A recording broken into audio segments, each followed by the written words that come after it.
रहीम। अस्सलाम वालेकुम to everyone. कैसे हैं सब लोग? ठीक हैं? देखिए बेटा, आज हम लोग class 10th physics new book और उसका चैप्टर नंबर है 14। आज इसका हम लेक्चर नंबर 1 डिस्कस करेंगे। नया चैप्टर है और चैप्टर का नेम है लाइट। लाइट। अब लाइट बेसिकली क्या है? लाइट भी is a form of energy है। ठीक है, ये भी एक एनर्जी की फॉर्म है और ये भी in the form of waves, waves की शक्ल में ये भी मूव करती है और जिसकी मदद से हम लोग जो है अपने अराउंड चीजों को क्या कर सकते हैं, सी कर सकते हैं अराउंड अस। बेसिकली लाइट भी एक एनर्जी है, एनर्जी ही की फॉर्म है जो एनर्जी की फॉर्म में ट्रेवल करती है वेव्स की शक्ल में और जिसकी मदद से हम अपने इर्द गिर्द की चीजों को देख सकते हैं। तो इस चैप्टर में हमने लाइट से रिलेटेड बहुत से फेनोमेनन होंगे जिसको हम डिस्कस करेंगे। सबसे पहला जो टॉपिक है वो है हमारा reflection of light. Reflection of light, जी ये मैं आपको डायग्रामेटिकली समझाता हूं कि रिफ्लेक्शन ऑफ लाइट होता क्या है। मतलब जब कोई लाइट जो है उसकी वेव, ठीक है, या रे जो है वो एक मीडियम से दूसरे मीडियम से दाखिल होते हुए स्ट्राइक करती है, ठीक है, किसी भी सरफेस के साथ, तो क्या होगा? जिस एंगल से वो हिट करेगी उसी एंगल पर वो बाउंस बैक कर जाती है।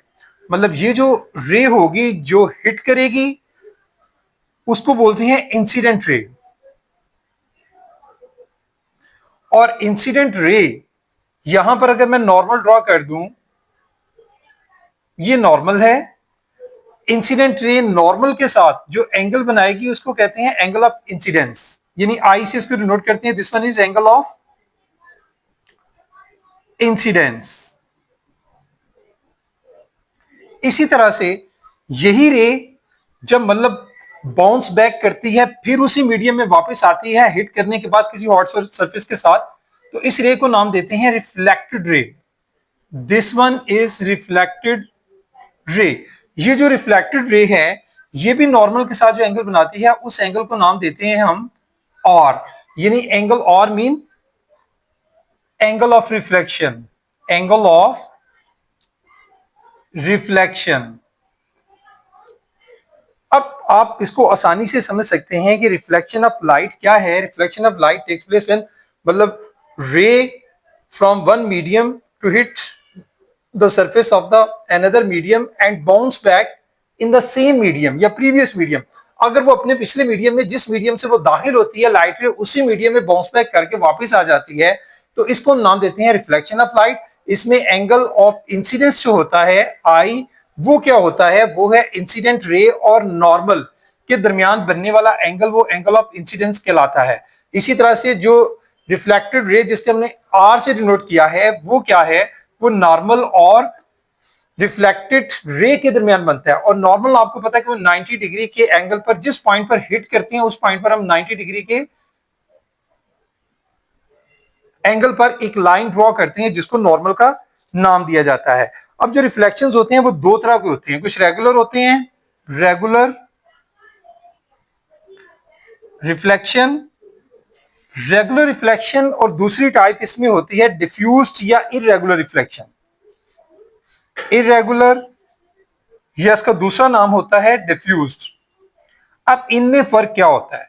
देखिए ये भी डायग्रामेटिकली समझाऊंगा कि अगर कोई रे जो है, कोई भी रे एक मीडियम से दूसरे मीडियम में दाखिल होते हुए जब हिट करती है, अगर वो उसी एंगल पर, जिस एंगल से वो हिट करती है उसी एंगल पर अगर वो बाउंस बैक कर जाए, ठीक है, जिस एंगल से हिट करती है उसी एंगल पर बाउंस बैक करे, तो हम इसको कहते हैं रेगुलर रिफ्लेक्शन। और अगर यही रिफ्लेक्शन जो है, मतलब यहां से भी देखें, अगर ये रे दाखिल हुई, ठीक है, मतलब हिट हुई, हिट होने के बाद इसका एंगल जो है वो सेम नहीं होता। मतलब आप देखिए कुछ इस तरह से डिफरेंट एंगल्स पर आप देख सकते हैं कि यहां पर ये इंसिडेंट रे और ये आपकी रिफ्लेक्टेड रे, यहां ये जो एंगल्स बना रही हैं वो दोनों इक्वल नहीं होते। और आप देख सकते हैं कि ये रेगुलर तौर पर रिफ्लेक्शन नहीं हो रहा। रेगुलर कब होगा?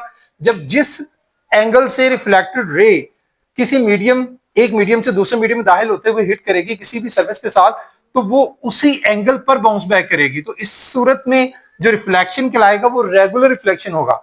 अगर वो उस एंगल पर बाउंस बैक नहीं करती, ठीक है, तो वो फिर इररेगुलर रिफ्लेक्शन कहलाएगा। ये तो फर्क था रेगुलर और इररेगुलर, या आप रेगुलर और डिफ्यूज भी कह सकते हैं, और इसको स्पेकुलर, रेगुलर का दूसरा नाम क्या है? स्पेकुलर, स्पेकुलर रिफ्लेक्शन भी बोलते हैं, और इसका दूसरा नाम डिफ्यूज्ड। डिफ्यूज पूछा जाए, स्पेकुलर पूछा जाए, तो आप समझ सकेंगे कि स्पेकुलर और रेगुलर रिफ्लेक्शन की हमने बात की, जिसमें एंगल जो बाउंस बैक करता है वो जो एंगल ऑफ इंसिडेंट होता है उतना ही एंगल ऑफ रिफ्लेक्शन होता है, सेम। तो फिर जो रिफ्लेक्शन है वो रेगुलर होगा, और अगर incident angle angle of reflection के इक्वल नहीं होता बाउंस बैक होने के बाद रे के, तो वो आपका इरेगुलर या डिफ्यूज्ड रिफ्लेक्शन कहलाता है। अगर हम इसके लॉज की तरफ बात करते हैं, इसके 2 लॉज हैं, वो भी डिस्कस कर लेते हैं।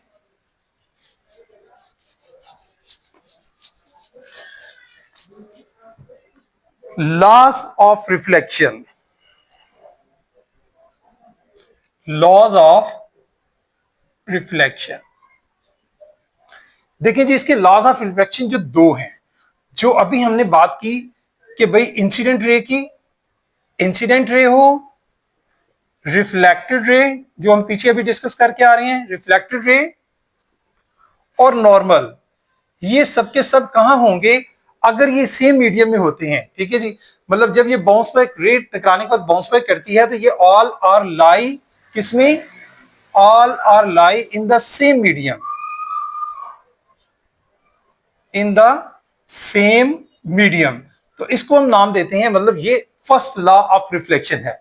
यानी सारे के सारे आपने देखा था कि एक ही मीडियम में लाई कर रहे थे, सेम प्लेन में या सेम मीडियम में, सेम प्लेन भी आप लिख सकते हैं कि एक ही प्लेन में ये सारे के सारे जो हैं वो लाई करेंगे, अकर करेंगे, वकू पजीर होंगे, कोई भी वर्ड आप यूज कर सकते हैं। सेकंड क्या होता है कि एंगल ऑफ इंसिडेंस यानी angle of i is equal to angle of r, ये सेकंड लॉ है। अभी हमने देखा कि जो इंसिडेंट एंगल बनता है इंसिडेंट रे की वजह से नॉर्मल के साथ, वो एंगल ऑफ इंसिडेंट था, और जो रिफ्लेक्टेड रे नॉर्मल के साथ एंगल बनाती थी वो एंगल ऑफ रिफ्लेक्शन था।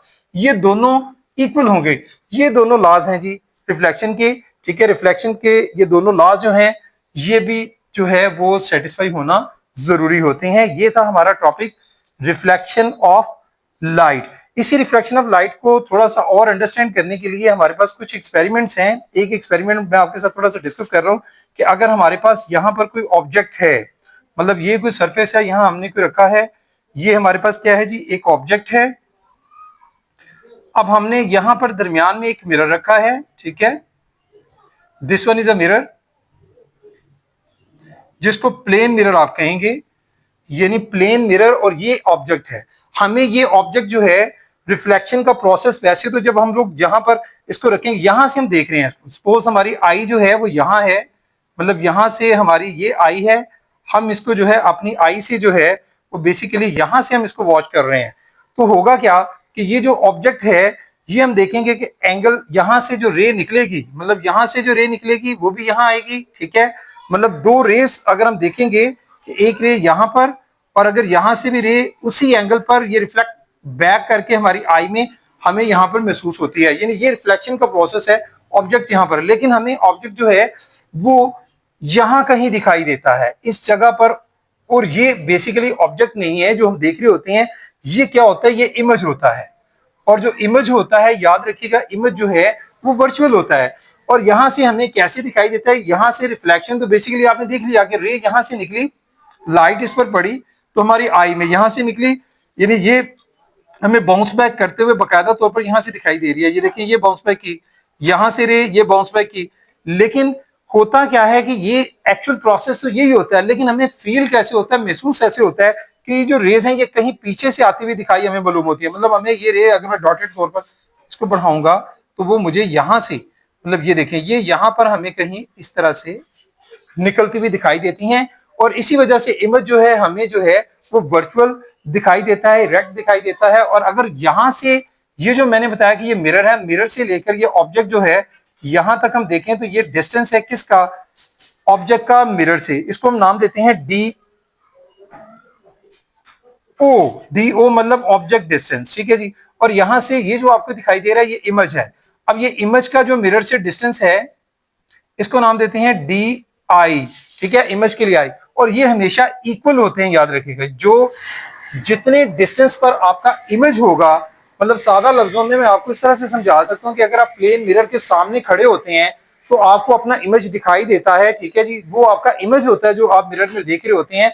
रिफ्लेक्शन के प्रोसेस से वो आप मिरर से जितना दूर होते चले जाते हैं, अगर आप यहां खड़े होते हैं तो आप उतना नजदीक इस तरफ से आपको दिखाई देता है, आपको क्लोज दिखाई। आप जैसे जैसे मिरर से दूर होते चले जाएंगे, यानी ऑब्जेक्ट दूर ले जाते जाएंगे, तो क्या होगा कि आपका इमेज भी आपको दूर दिखाई देगा। यानी यहां से क्या समझ आती है कि जितना डिस्टेंस ऑब्जेक्ट का मिरर से होगा उतना ही ऑब्जेक्ट इमेज का भी बढ़ता चला जाएगा।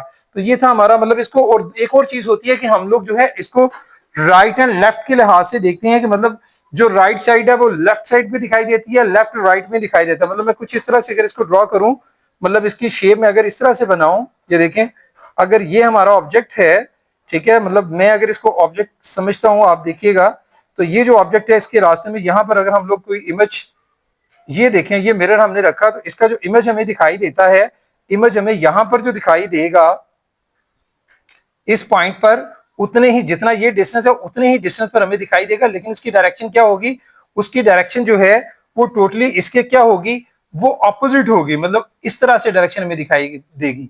यानी राइट साइड जो है वो हमें इस तरह से, राइट जो है लेफ्ट और लेफ्ट जो है वो राइट की शक्ल में हमें दिखाई देता है। ये ऑब्जेक्ट है और ये हमारा क्या है, ये हमारा इमेज हमें मिरर से देखने के बाद कुछ इस तरह से दिखाई देगा। यानी हम राइट साइड, बाद में हम कंघी कर रहे होते हैं बालों में, अक्सर देखा है कि हमें धोखा लगता है, हम राइट साइड पे, हमें लगता है कि हम लेफ्ट साइड पे चला रहे हैं हाथ। यानी जो हम देख रहे होते हैं, हम अगर मतलब मिरर के सामने खड़े होते हैं तो मिरर के सामने जो हमें इमेज दिखाई देता है वो राइट को लेफ्ट यानी उल्टा करके दिखाता है। ये था भाई सारा, इससे रिलेटेड एक एक्टिविटी भी हमने डिस्कस कर ली। ये हमारा आज का टॉपिक था रिफ्लेक्शन का कंप्लीट। बाकी आप लोग इसको रीडिंग करेंगे अंडरस्टैंडिंग के लिए, फिर आप इसको आर्टिकल को लर्निंग की तरफ जाएंगे तो आप इजी से इसको अंडरस्टैंड कर सकेंगे। बाकी आज के लिए बेटे इतना ही। Thank you very much.